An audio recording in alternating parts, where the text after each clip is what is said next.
नमस्कार, मैं हूं आपके साथ सरगम पंच श्रीवास्तव और आप देख रहे हैं TV9 डिजिटल। और एक बार फिर से आप सभी का बहुत बहुत स्वागत है हमारे इस खास प्रोग्राम में, जहां हमारे साथ हेल्थ केयर प्रोफेशनल्स और डॉक्टर्स जुड़ते हैं और हेल्थ से जुड़ी तमाम विषयों पर ढेर सारी बातचीत होती है। और आज हमारे साथ इस बातचीत के सिलसिले को आगे बढ़ाने के लिए एक बेहद खास गेस्ट जुड़े हैं। आज हमारे साथ है doctor A.K. Kripalani, director NHOD minimal access paediatric and GI surgery, Fortis hospital. Doctor, बहुत बहुत स्वागत है आपका TV9 डिजिटल पे। तो हम इस बातचीत के सिलसिले को आगे बढ़ाएंगे और ढेर सारी बातें भी करेंगे, लेकिन उससे पहले आप सभी को याद दिला दूं कि TV9 डिजिटल ने एक खास इनिशिएटिव की शुरुआत की है जिसका नाम है TV9 वैन। लेकिन आखिरकार ये इनिशिएटिव क्या है, यानी TV9 वैन क्या है, उस पे एक नजर डाल लेते हैं। Today, doctors are busier than ever providing care and advice to patients. And the reality is that an average patient now spends much more time in the waiting room than in the doctor's chamber. With such a captive audience, it's time to put their wait time to good use. Introducing TV9 Waiting Area Network that provides premium patient engagement experience through engaging and informative videos. These videos are created keeping in mind an Indian patient seeking medical attention. TV9 Waiting Area Network provides a perfect platform for educating the patients on everything a doctor's practice has to offer, while elevating the doctor's brand at the same time. As a doctor, all you need is to have Wi-Fi at your clinic and we'll take care of the rest. We provide you with a TV, a media player, your clinic profile, and a playlist customized as per your practice. Combine all this with the regular news updates from TV9 and you have an awesome branding and marketing tool for your clinic. Write to us at van@tv9.com and we'll get in touch with you to set up our solution at your premises. तो आज हम बात करने वाले हैं एक ऐसी बीमारी की जो आजकल हर किसी की समस्या बन गया है, और वो है मोटापा। डॉक्टर, मोटापा आजकल हर किसी की ना सिर्फ समस्या है, बल्कि हर कोई पतला दिखना चाहता है, हर कोई फिट दिखना चाहता है, फिट होना चाहता है। तो ऐसे में हमारे दर्शक ये ज़रूर जानना चाहेंगे कि आखिरकार मोटापा होता क्यों है, क्योंकि अक्सर लोगों को लगता है हम खाते तो इतना नहीं है, तो फिर हम क्यों मोटे हो रहे हैं। हम जो कैलोरीज कंज्यूम करते हैं, जो हम खाना खाते हैं, उसमें कैलोरीज होती है। अगर हम उतनी कैलोरी एक्सपेंडिचर करते रहें, उतनी कैलोरी बर्न आउट करते रहें, तो हमारा वेट मेंटेन रहेगा। अगर हम जो कैलोरी कंज्यूम कर रहे हैं उतनी बर्न आउट नहीं कर रहे हैं, तो जो भी एक्स्ट्रा कैलोरीज हैं वो फैट के रूप में हमारी बॉडी में डिपॉजिट हो जाएंगी और हमें वेट गेन होता रहेगा। एक रफ एस्टिमेट है कि अगर आप दिन में रोज एक समोसा एक्स्ट्रा खाते हैं तो वो जो कैलोरीज हैं उससे एक साल में आपका वेट करीब 1.5 किलो ज्यादा बढ़ जाएगा। तो अगर साल दर साल, ईयर आफ्टर ईयर, ये एक्स्ट्रा कैलोरी डिपॉजिट होती रही तो we can gain enormous amount of fat on our body, और उसी को हम कहते हैं कि मोटापा। और अगर हमें उसे दूर करना है तो हमें ये करना पड़ेगा कि हम जो कैलोरी को कंज्यूम कर रहे हैं, जो खा रहे हैं और जो बर्न कर रहे हैं, उसको हम बर्निंग को बढ़ाएं, कंजम्पशन कम करें, तो हमारा वेट वापस कम हो जाएगा। तो मोटापे का कोई खास वजह नहीं है। मेजॉरिटी ऑफ मोटापा इसलिए है क्योंकि हम ज़्यादा खा रहे हैं और कैलोरी हम बर्न नहीं कर रहे हैं। कुछ केसों में, कुछ परसेंटेज में, 5 से 8% केसों में जो मोटापा है उसका कारण हार्मोन्स होते हैं। लेकिन हमारे मोस्टली पेशेंट ये कहते हैं कि भाई मेरा तो मोटापा हार्मोन्स के कारण है, मेरे कैलोरी कंजम्पशन और कैलोरी एक्सपेंडिचर के कारण नहीं है, जो गलत नोशन है और उसको तोड़ना पड़ेगा। तो आपको लगता है डॉक्टर कि डाइट एक बहुत इम्पोर्टेंट पॉइंट है यहाँ पर, जो कि लोग भूल जाते हैं और उसका पूरा जो ठीकरा है वो फोड़ देते हैं वो हार्मोन्स पर। डाइट और एक्सरसाइज, ये दोनों चीजें दे गो हैंड बाय हैंड। जी। आप अगर ज्यादा खाना खा रहे हैं, ज्यादा कैलोरीज कंज्यूम कर रहे हैं और आप उतनी कैलोरी बर्न आउट कर रहे हैं, तो आपको मोटापा नहीं होगा। जो एथलीट्स होते हैं, प्लेयर्स होते हैं, जो लोग डांस करते हैं, वो बहुत सारी कैलोरीज बर्न आउट करते हैं। तो अगर वो ज्यादा कैलोरी कंज्यूम करेंगे तो वो मोटे नहीं होंगे। It is the imbalance between what you are consuming and what you are burning. So basically it is an imbalance between the calorie consumption and calorie burning. Doctor, जब हम मोटापे की बात करते हैं, लाइफ में can vary from person to person. Absolutely doctor. और जब भी हम मोटापे की बात करते हैं तो हमारी सोसाइटी में हमेशा ही ओबेसिटी, मोटापे को एस्थेटिक वैल्यू से जोड़ के देखा जाता है। यानी हम सुंदर दिखना चाहते हैं तो हम पतले होना चाहते हैं। लेकिन अगर हम हेल्थ के पॉइंट ऑफ व्यू से देखें तो ओबेसिटी के क्या कॉन्सिक्वेंसेस हो सकते हैं? देखिए, एक ज़माना था जब obesity was not recognised as a disease. WHO ने आज से करीब 20-22 साल पहले जब कहा कि ओबेसिटी इज़ अ डिजीज़। जी। ओबेसिटी जो डिजीज़ है वो तब हम उसको डिजीज़ कहते हैं जब वेट इतना बढ़ जाता है कि वो हमें तकलीफ देने लगे या वो दूसरी बीमारियों को पैदा करने लगे। जैसे अगर हमारा वेट ज़्यादा है जी। और हम चलते हैं, मान लीजिए हमारा वेट 25 किलो ज़्यादा है, तो हमारी नीज़ जो है वो 25 किलो वेट ज़्यादा उठा के चल रही हैं। तो क्या होगा? अवर नीज़ विल क्रम्बल अर्लियर। हम कहते हैं कि भाई हमारे जॉइंट जो है, नी जॉइंट जो है वो ब्रेक हो रही हैं, हमें रिप्लेसमेंट की ज़रूरत है। अगर हमारा वेट ज़्यादा है तो हमारा स्पाइन जो है वो क्रैक होने लगता है क्योंकि स्पाइन पे प्रेशर ज़्यादा है। हमारा हार्ट है, उसको अगर 50 किलो के बॉडी वेट में पंप करना है और वो 70 किलो के बॉडी वेट में पंप करेगा तो वो पंप जल्दी थक जाएगा, द हार्ट विल फेल। या अगर हमारे बॉडी में कोलेस्ट्रॉल ज़्यादा है तो वो कोलेस्ट्रॉल हमारे हार्ट की धमनियों में सेटल हो जाएगा और वो ब्लॉकेज देगा, जिसको हम कहते हैं कि कॉर्नरी डिजीज। तो एक्सेस वेट जो है वो सबसे कॉमन कारण है, वो डायबिटीज को जन्म देता है। अगर आपका वेट अपने नॉर्मल वेट से 25 किलो ज़्यादा है तो the chances that you will develop diabetes are 40 times more than a person of ordinary weight, which is very significant. तो सबसे ड्रेडेड जो कॉम्प्लिकेशन है जी। ओबेसिटी का वो है डायबिटीज। फिर हार्ट डिजीज।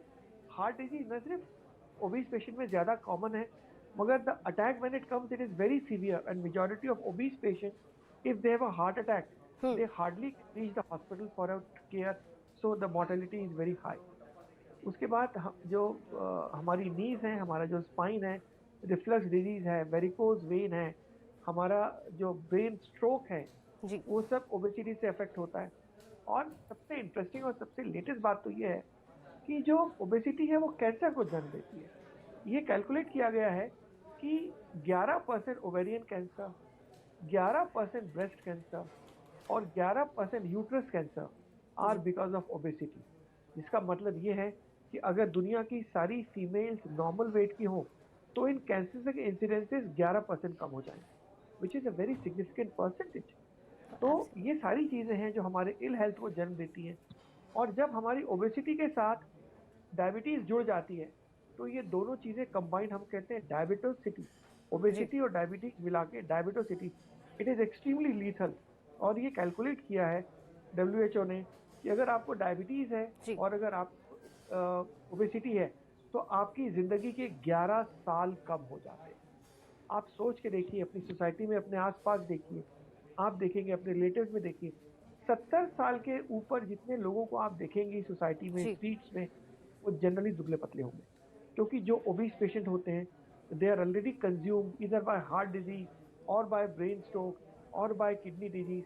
डायबिटीज हमारे देश में सबसे कॉमन रीजन है किडनी ट्रांसप्लांट का। तो जो डायबिटीज पेशेंट्स जो ओबीस पेशेंट डायबिटिक हो जाते हैं उनमें किडनी डिजीज ज़्यादा होती है। तो by being obese and by being diabetic we yes. Are losing 11 years of our life. हम अपनी ज़िंदगी में एक एक मिनट को ऐसा दिखाते हैं जैसे हमारे पास एक मिनट का प्रेशर है, लेकिन अगर हम ओबीस हैं और हम डायबिटिक हैं तो हम 11 साल तो सिंपली इन्हीं दो कंडीशंस को लूज कर देते हैं। तो ये सिग्निफिकेंस है हमारी लाइफ में ओबेसिटी का और ओबेसिटी रिलेटेड डायबिटीज। 11 साल कम हो जाते हैं जिंदगी के if you are obese and if you have diabetes. और अगर आप डॉक्टर ये सिर्फ ओबीस हैं और डायबिटीज नहीं है तो 7 साल कम हो जाते हैं। ये साइंटिफिक फिगर। डॉक्टर ये वाकई में बहुत हैरान करने वाली बात है। और ऐसे में तमाम दर्शक ऐसे होंगे जिनको ओबेसिटी होगी और साथ ही में वो डायबिटिक भी होंगे। ऐसे लोगों को खुद का ख्याल कैसे रखना चाहिए, किन किन बातों का ध्यान रखना चाहिए? देखिए, जैसे मैंने बताया कि ओबेसिटी जो है it is a imbalance between the calorie consumption and calorie expenditure. तो हमें उस बैलेंस को ध्यान रखना चाहिए। बिल्कुल। हमें ये देखना चाहिए कि हम जो कैलोरीज लेते हैं, और कैलोरीज जो है हमें खाने में 3 तरीके से मिलती है, कार्बोहाइड्रेट, प्रोटीन और फैट। अब सबसे इम्पोर्टेंट चीज़ ये है कि आप 1 ग्राम कार्बोहाइड्रेट अगर खाते हैं तो आपको 4 कैलोरी मिलती है। 1 ग्राम प्रोटीन खाते हैं तो आपको 4 कैलोरी मिलती है। लेकिन अगर आप 1 ग्राम फैट खाते हैं तो आपको 8 कैलोरी मिलती है। तो सेम वॉल्यूम ऑफ फूड के में अगर आप फैट लेते हैं तो you get double the calorie. तो सबसे पहली बात है, ज़रूरी बात है कि आप अपने डाइट में फैट को कम करें, तो ऑटोमेटिकली आपका वॉल्यूम अगर सेम रहता है तो आपकी कैलोरीज कम हो जाती है। दूसरा, जो कार्बोहाइड्रेट है वो एडिक्टिव है और वो डायबिटीज़ को जन्म देता है, क्योंकि वो हमारे पेनक्रियाज को प्रेशराइज करता है। तो हम अपने डाइट में कार्बोहाइड्रेट्स को कम करें और हमारे डाइट में जो मेजॉरिटी फूड है, कैलोरी का फॉर्म है, वो प्रोटीन होना चाहिए। अगर हम प्रोटीन खाते हैं तो वो ज़्यादा देर के लिए फिलिंग होता है, जबकि हम कार्बोहाइड्रेट खाते हैं तो हमें फिर तुरंत भूख लगती है। तो protein is the best form of calorie in the diet, और हम जितनी कैलोरी खाते हैं कोशिश करें कि उतनी ज़्यादा हम बर्न आउट करें by exercise, by activity, by sports, ताकि हम वेट ना गेन करें। बिल्कुल, अगर वेट गेन की हम बात करें तो what is the difference between being obese and being overweight? बहुत अच्छा समझ। ये सारी चीज़ें जो हैं वो ओबेसिटी के डिफरेंट ग्रेड्स हैं। हम अपने आइडियल, हर हाइट के लिए एक आइडियल वेट होता है। 5 फीट 2 इंच अगर पर्सन की हाइट है तो उसका ideal weight somewhere around 54-55 kilogram होता है। अगर इंसान की हाइट 5 फीट 8 इंच है तो उसका वेट करीब 68-70 किलोग्राम होता है। तो ये नॉर्म्स हैं जो वर्ल्ड ओवर लोगों ने, पर्टिकुलर इंश्योरेंस कंपनीज ने बताए हैं, वो टेबल्स अवेलेबल है कि इतनी हाइट पे आपका इतना वेट होना चाहिए। अगर आपका वेट उससे ज़्यादा है तो आप ओबीस, आप ओवरवेट हो जाते हैं। हम कैलकुलेट करते हैं बीएमआई और body metabolic index, basal metabolic index, जो अगर ये बढ़ता है तो हमारी ओबेसिटी बढ़ती जाती है। आपका नॉर्मल बीएमआई जो है कॉकेशियंस के लिए वो 25 होना चाहिए। अगर आपका बीएमआई 25 से 30 है तो देन यू आर ओवरवेट। अगर आपकी बीएमआई 30 से 35 है देन यू आर ओबीस। अगर आपकी बीएमआई 30 से 35 है then you are severely obese. और अगर आपकी बीएमआई 40 या उससे ऊपर है then you are morbidly obese. Morbidly obese वो स्टेज है जब ओबेसिटी दूसरी बीमारियों को जन्म देना शुरू कर देती है, जैसे कि हार्ट डिजीज, जैसे कि किडनी डिजीज, जैसे कि घुटनों की तकलीफ, जैसे कि ब्रेथलेसनेस। तो morbid obesity is a dangerous level of obesity, और हमें कोशिश करना चाहिए कि हम अगर ओबीस हैं तो हमें ओबेसिटी की ग्रेड कम करनी चाहिए अपने किसी न किसी तरीके से, किसी न किसी इलाज से या बॉडी स्टाइल से, बॉडी लाइफ से।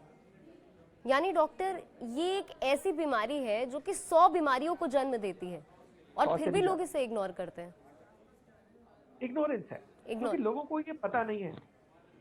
मैं कई बार, हम लोग जितनी वेट लॉस सर्जरी करते हैं, पेशेंट लूज वेट करते हैं, तो एक ज़माना था जब पाकिस्तान और इंडिया के रिलेशन बहुत अच्छे होते थे, तो हमारे पास पाकिस्तान से बहुत पेशेंट आते थे वेट लॉस के लिए।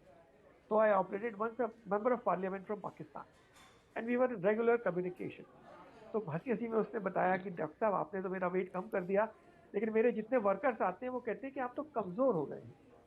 तो हम लोग ना ओबेसिटी को हेल्थ का एक इंडेक्स समझते हैं। जी। जो रूरल पेशेंट्स हैं, जो ज़्यादा अनएजुकेटेड लोग हैं, वो सोचते हैं कि भाई ये हट्टा कट्टा है तो अच्छी बात है, और अगर ये दुबला हो गया है तो ये कमज़ोर हो गया है।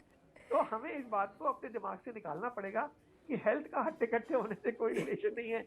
We have to be close to our ideal body weight and that is what a healthy. Absolutely, आपने जो कहा वो बहुत सही है। और अगर हम भारत के परिप्रेक्ष्य से बात करें तो अक्सर ऐसा होता है कि वेट गेन होता है तो आपको लगता है खाते पीते घर के, और वेट लूज होता है तो कमज़ोर हो जाते हैं। ये और बहुत कॉमन धारणा है हमारे सोसाइटी। एब्सोल्युटली, और अगर भारत के परिप्रेक्ष्य से एक और बात कही जाए तो यहाँ पे टीनेजर्स, बच्चों में और साफ तौर पे एडल्ट्स में ओबेसिटी के बहुत ज़्यादा मामले सामने आते हैं। डॉक्टर, क्या कारण है इसका? देखिए, obesity is a lifestyle disease. जो ओबीस है ऑब्वियसली उसकी लाइफस्टाइल गलत है। प्रॉब्लम यह है कि पुराने ज़माने में जो फूड की अवेलेबिलिटी थी वो बहुत लिमिटेड थी। हम अपने घरों में खाते थे, दिन में 3 बार खाते थे, ठीक है ना। उसके अलावा बाहर रेस्टोरेंट में जाना इतना कॉमन रिवाज नहीं था। लोग अपने अपने घरों में खा के खुश रहते थे। अब फूड की अवेलेबिलिटी बहुत ज़्यादा हो गई है। हर वर्किंग प्लेस में कैंटीन्स हैं, कैफेटेरिया, टेक होम है, होम सप्लाई है। At the just phone call you can get a large amount of food. और दूसरा क्या है कि जब पोर्शन साइज बढ़ती है तो हमारे जो फूड जो जायंट्स हैं वो हमें कंसेशन देते हैं कि भाई मीडियम पिज़्ज़ा तो एक्स रुपीज़ का है, और आप अगर लार्ज पिज़्ज़ा लोगे जो उससे डबल साइज का है तो आपके रेट से 25% बढ़ते हैं। तो उससे क्या होता है कि we order bigger proportion, we order bigger size and therefore we eat more. और दूसरी तरफ हमारा कैलोरी कंजम्पशन कम होता जा रहा है।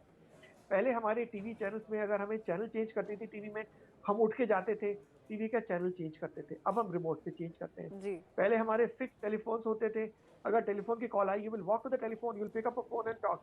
अब आपके हाथ में मोबाइल है। ये जो छोटी छोटी एक्टिविटीज हैं, दीज स्मॉल मूवमेंट्स, ये एक साल में अगर आप कैलकुलेट करें तो ये जो रिमोट्स, कॉर्डलेस और ये जो चीज़ें हैं, ये हमारे कैलोरी बर्नआउट को कम करती है। तो एक तरफ we are eating bigger portion size, food is freely available, you know, when you go out, you Right. go on a holiday, what do? You do eat food. और उसके अलावा we are eating carbohydrate. Right. और ये जो liquid calories हैं, Coca Cola, Pepsi, I am not against them, पर ये calories they just pass of your stomach, they don't cause filling of the stomach. हम उनको पीते हैं, वो हमारे स्टमक से निकल जाती है, इंटेस्टाइन में चली जाती है, हमारा पेट फिर खाली हो जाता है और हमें फिर भूख लगती है। अगर आप सॉलिड फूड खाएं तो वो हमारे स्टमक में स्टे करते हैं, we feel full for a longer time, तो हम फूड कम खाते हैं। तो ये सारे फैक्टर्स हैं, basically it is a lifestyle change. हमें अपने ये रिमोट्स, अपने ये कॉर्डलेस को छोड़ना होगा। आज आप देखिए लोग जिम भी जाते हैं तो एस्केलेटर से चढ़ के जाते हैं, सीढ़ियों से चढ़ के नहीं जाते। जी सो ये छोटी छोटी चीजें जो हैं, जो लाइफस्टाइल की चीजें हैं, ये they tend to make us gain weight and make us obese. और आपने डॉक्टर आज जो तमाम बातें कही हैं, मुझे लगता है लोग उससे कनेक्ट ज़रूर करेंगे, क्योंकि ये छोटी छोटी चीज़ें हैं जिसे अमूमन हम भूल जाते हैं, लेकिन उसी के वजह से हम ओबेसिटी को ये ओबीस हो जाते हैं, और साथ ही में ओबेसिटी 100 दूसरी बीमारियों को जन्म देती है। और आपने आज हमारे इस कार्यक्रम के जरिए हमारे दर्शकों को ये खास जानकारी दी, उसके लिए बहुत बहुत शुक्रिया हमारे साथ जुड़ने के लिए और अपना कीमती समय हमें देने के लिए doctor. Thank you very much, pleasure, it was. तो इसी के साथ आज के लिए बस इतना ही। कल एक बार फिर से हाजिर हो जाएंगे आपके लिए ऐसी ही वीडियोस लेकर, और ऐसी ही वीडियोस के लिए आप अभी सब्सक्राइब करें हमारा डिजिटल चैनल TV9 डिजिटल। इससे पहले हम आगे बढ़े, आप सभी को मैं याद दिला दूं कि TV9 डिजिटल ने एक खास इनिशिएटिव की शुरुआत की है, जिसका नाम है TV9 वैन यानी कि वेटिंग एरिया नेटवर्क, जहां हम लेकर आते हैं patients educational videos for waiting area. तो बस इसी के साथ हमें दीजिए इजाजत, और देश और दुनिया की तमाम बड़ी खबरों के लिए जुड़े रहिए TV9 डिजिटल के साथ।